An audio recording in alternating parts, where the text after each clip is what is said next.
Bismillahirrahmanirrahim. Ar-Rahman 'allamal Qur'an. Makanya dalam kitab Barzanji dikatakan anta syamsun, anta badrun, anta nurun fawqa nurin. Engkau adalah laksana matahari, ya. Engkau laksana rembulan. Cahayamu berada di atas cahaya yang pernah diciptakan oleh Allah. Nah, jangan salah paham. Banyak orang mengatakan syirik itu. Kenapa? Karena ya dia artikan bahwa cahaya Rasul lebih tinggi daripada cahaya Allah. Bukan.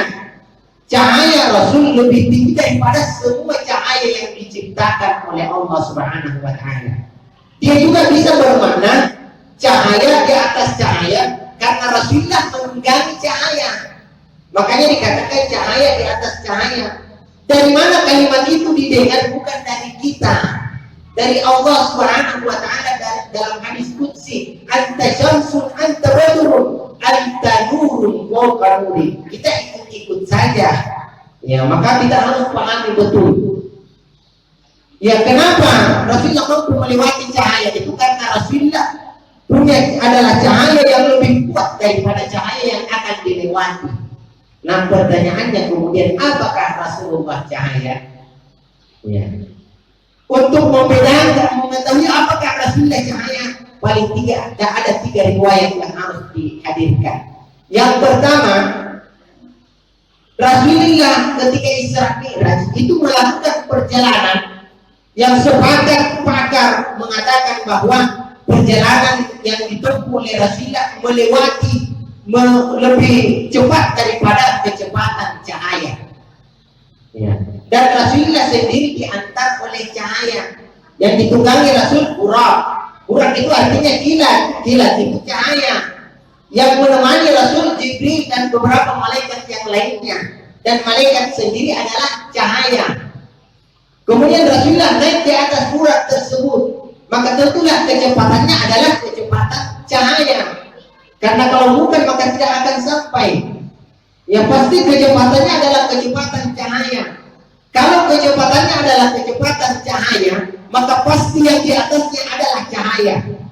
Karena sepakat pakar yang membidangi itu bahwa tidak mungkin sesuatu itu bisa melakukan perjalanan dengan kecepatan cahaya melainkan itu adalah cahaya. Karena kalau benda pasti akan hancur.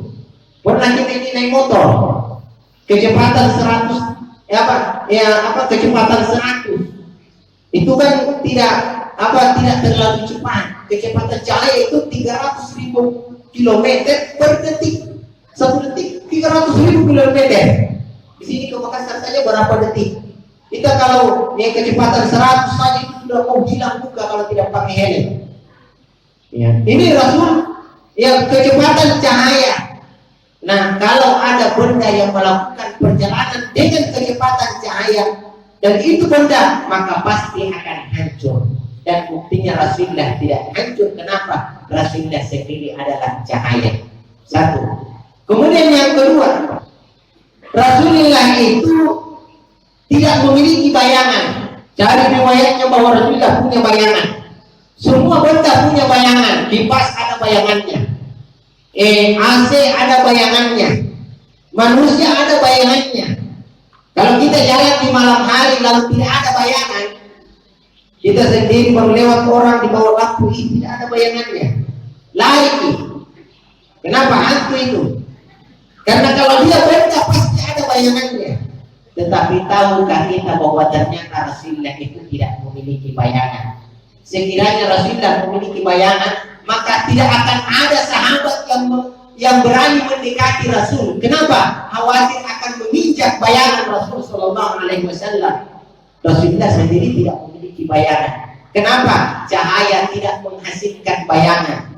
Bakar kita lilin, yang ada bayangannya lilinnya, tetapi cahaya yang keluar itu tidak akan menghasilkan bayangan. Ya, kenapa? Karena cahaya tidak menghasilkan bayangan.